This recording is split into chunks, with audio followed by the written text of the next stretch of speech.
Assalamualaikum warahmatullahi wabarakatuh. Teman-teman, berjumpa lagi dengan saya Anin di channel YouTube Anin Education.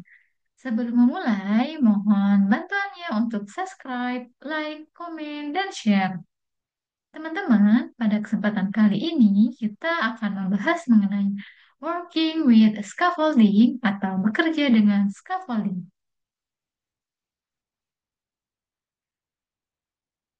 Pengertian scaffolding.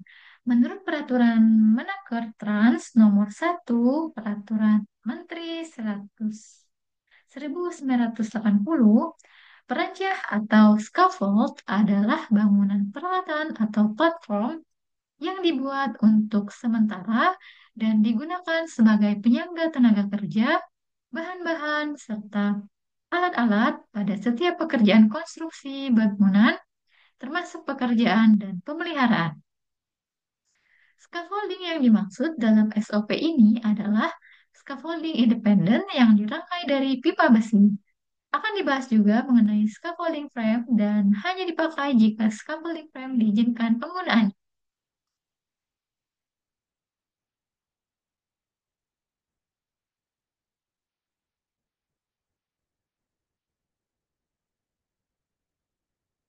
Istilah dan nama komponen scaffolding. Yang pertama ada scaffolding, yaitu adalah perancah yang sengaja dibangun sebagai lantai kerja di ketinggian. Scaffolder yaitu semua orang yang berwenang memasang, merawat, dan membongkar perancah. Scaffolding inspektor adalah orang yang memiliki kompetensi untuk menilai apakah scaffolding aman untuk digunakan atau tidak. Plank adalah lembaran papan atau plate atau metal yang dirancang untuk pembuatan lantai kerja. Hot rock atau decking adalah landasan papan sebagai lantai kerja yang dipergunakan oleh para pekerja dalam melaksanakan tugasnya. Lantai kerja terdiri dari susunan plank. Mainframe. Mainframe adalah rangka utama scaffolding untuk jenis scaffolding frame. Lift yaitu luasan bidang tegak lurus dibatasi oleh dua buah ledger dan dua buah standar yang saling berdekatan. Dan B adalah luas bidang mendatar dibatasi oleh empat buah standar yang saling berdekatan. Standar. Standar adalah pipa tegak lurus vertikal pada konstruksi perancah yang meneruskan berat beban terhadap lantai atau landasan. Ledger adalah pipa membujur yang terikat rata pada bagian dalam standar. Transform. Transform adalah pipa melintang atau horizontal yang terikat rata pada bagian dalam standar. Untuk frame scaffolding, transform dan standar dirangkai menjadi satu bingkai. Branch adalah pipa menyilang yang terikat pada bagian luar standar atau transform untuk mengokohkan perancah. Ada padlock adalah transform yang salah satu ujungnya dipasang atau ditanam pada dinding bangunan. Buttress adalah pipa yang ditanam ke dalam tanah dan diikatkan pada salah satu konstruksi perancah untuk menjaga kekokohan berdirinya perancah atau sebagai tali tambera. Ada beadless adalah pipa mendatar yang berfungsi untuk mengikatkan footlock pada lubang yang terdapat pada dinding seperti jendela dan lain sebagainya. Istilah lain yaitu tie adalah potongan pipa yang dipergunakan untuk menjaga stabilitas perancah dengan jalan mengikatkan pada bangunan atau struktur permanen yang berada di sekitar scaffolding. Ada guard rail atau handrail adalah pipa atau jala pengaman yang dipasang pada tepi lantai bawah atau platform. Midrail yaitu palang tengah. Midrail terpasang pada guardrail, pos di bawah dari handrail, dan di atas two board. Fungsinya adalah untuk menjaga agar orang tidak jatuh pada saat bekerja di bawah handrail. Board bearer adalah papan pipa pelintang yang dipasang di antara dua buah ledger sebagai penguat alat tambahan pada lantai. Ada two board, yaitu papan yang dipasang sebagai pengaman pada tepi lantai kerja bagian bawah. Ada base plate. Base plate adalah plat landasan sebagai dukungan standar pada landasan bila dilengkapi setelan disebut adjustable base plate. Ada sole plate adalah papan tebal dipasang pada alas base plate yang berfungsi sebagai ganjal khususnya pada landasan yang lunak. Ada swivel cover atau klem hidup. Swivel cover hanya digunakan untuk mengikat pipa silang atau menjambung pipa, tidak diperbolehkan untuk mengikat pipa horizontal dengan pipa vertikal. Ada red angel coupler atau klem mati. Red angel coupler hanya digunakan untuk mengikat pipa horizontal dengan pipa vertikal. Tidak diperbolehkan untuk mengikat pipa silang. Safety, Health, Environment, Scaffolding. Pekerjaan membangun dan menggunakan scaffolding merupakan kegiatan yang memiliki potensi bahaya berupa yang pertama, bahaya mekanis seperti terjepit kunci ataupun pipa. Bahaya elektrik misalnya memasang scaffolding di dekat jaringan listrik. Bahaya gravitasi, yaitu jatuh dari ketinggian, jatuh dari tingkat yang sama, dan kejatuhan sebuah benda.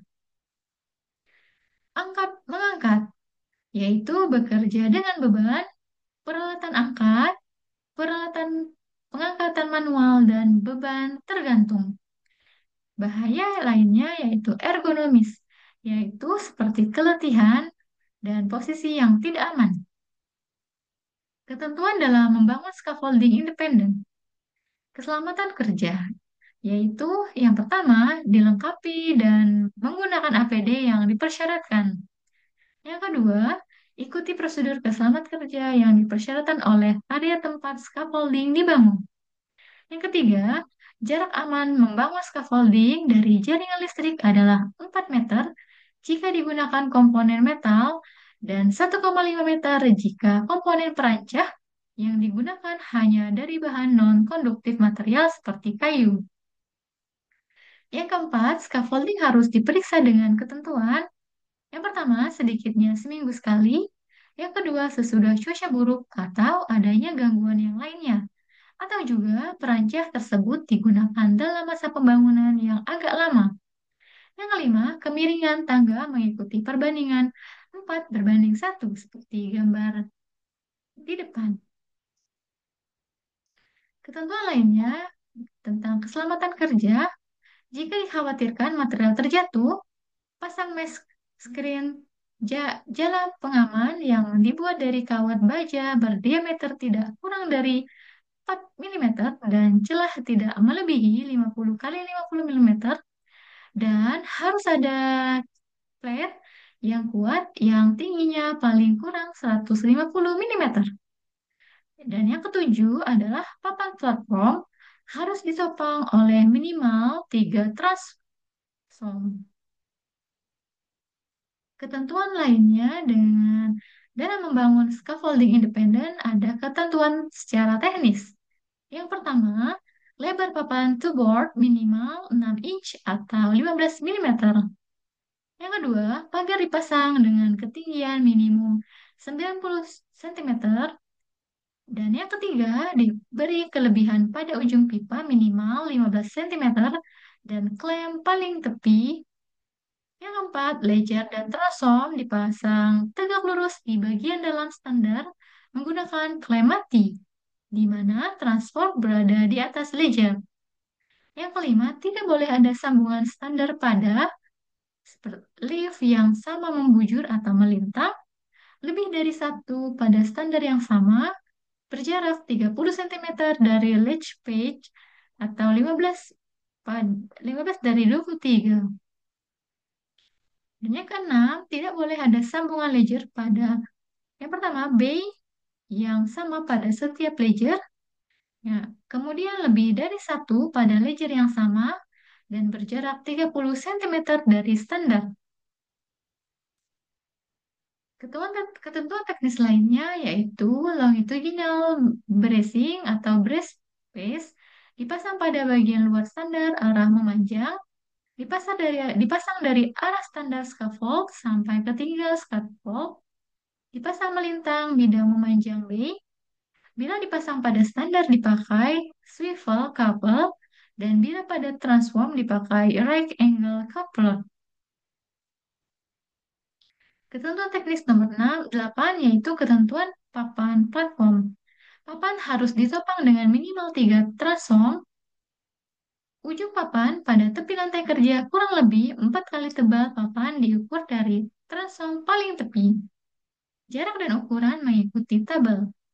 Tabel dengan ketebalan papan dengan 1 mm dengan jarak maksimum antara transom dan jarak minimum kelebihan papan dan jarak maksimum kelebihan papan. Seperti gambar berikut. Ketentuan teknis lain yaitu ukuran dan jarak-jarak. Jarak antar standar yang membujur sepanjang permukaan, scaffolding berat beban independen 1,8 mm, Birdcage yaitu 2,4 meter dan mobile 3,0 meter. Scaffolding beban sedang dengan 1,8 meter, Birdcage yaitu 2,4 meter dan mobile 3,0 meter. Uraian scaffolding beban ringan yaitu 1,8 meter, Birdcage 2,4 meter, mobile 3,0 meter. Scaffolding rangka menara sesuai ukuran, scaffolding mobil aluminium independen sesuai ukuran, dan Birdcage sesuai ukuran, dan mobile sesuai ukuran. Jarak antar sandal melintang dengan uraian sebagai berikut. Maksimum tinggi berdiri bebas dengan scaffolding berat beban 3 kali minimum beban lebar bagian bawah atau landasan, dan scaffolding sedang sama dengan scaffolding berat beban, scaffolding berat ringan sama dengan scaffolding berat sedang, dan scaffolding rangka menara sama dengan scaffolding beban ringan. Namun scaffold mobil aluminium yaitu ruang tertutup 3 kali minimal lebar bagian bawah, ruang terbuka 2 dikali minimal lebar bagian bawah maksimum 9 meter. Ukuran dan jarak-jarak dalam ketentuan membangun scaffolding independen dengan tinggi maksimum dan penguat brace posisi mendatar, penguat brace posisi tegak, maksimum beban setiap bay, maksimum lantai kerja yang dapat diubani per bay, minimum lebar lantai kerja, dan maksimum jarak penopang lantai kerja atau kayu keras, ukuran papan termasuk sole plate. Sebagaimana gambar berikut. Kerja aman menggunakan scaffolding sebagai lantai kerja. Langkah kerja. Yang pertama, pastikan komponen scaffolding terpasang sempurna dan kokoh. Dengan memiliki potensi bahaya scaffoldingnya roboh, pengendaliannya yaitu periksa label atau tag scaffolding dan jangan menggunakan scaffolding yang berlebar merah atau masa pemeriksaannya kadaluarsa. Langkah kerja yang kedua, lakukan pekerjaan dengan menggunakan scaffolding sebagai lantai kerja dengan potensi bahaya jatuh dari ketinggian. Pengendaliannya pastikan lantai atau papan terpasang sempurna, pastikan two board terpasang, gunakan full body harness, jangan bekerja di atas scaffolding saat hujan atau angin kencang, saat naik turun tangga gunakan prinsip 3-point contact.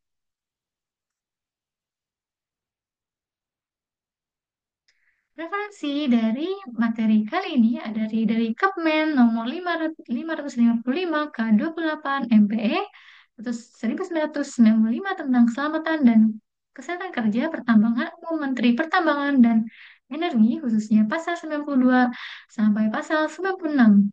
Peraturan Menteri Energi dan Sumber Daya Mineral nomor 38 tahun 2014 tentang penerapan sistem manajemen keselamatan pertambangan mineral dan batu bara Technical and Safety Information Australian Scaffold Light a Scaffold System Undang-Undang Nomor 1 Tahun 1970 tentang Keselamatan Kerja Peraturan Menteri Tenaga Kerja dan Transmigrasi Nomor 1 Tahun 1980 tentang keselamatan dan kesehatan kerja pada konstruksi bangunan. Teman-teman, jadi kesimpulan dari bekerja dengan scaffolding, yang pertama, pekerja harus kompeten dalam membangun scaffolding dan memiliki otoritas sebagai scaffolder. Pekerja harus sudah mengikuti pelatihan dasar keselamatan kerja. Pekerja harus mengikuti semua persyaratan keselamatan kerja ataupun persyaratan kerja lainnya yang diatur oleh masing-masing lokasi kerja. Teman-teman, terima kasih sudah menonton video ini. Jangan lupa subscribe, like, komen, dan share. Ditunggu untuk video selanjutnya. Apabila ada yang kata yang kurang berkenan, mohon dimaafkan. Semoga apa yang telah disampaikan bermanfaat untuk kita semua. Wabillahi taufiq wal hidayah. Wassalamualaikum warahmatullahi wabarakatuh. Salam insinyur.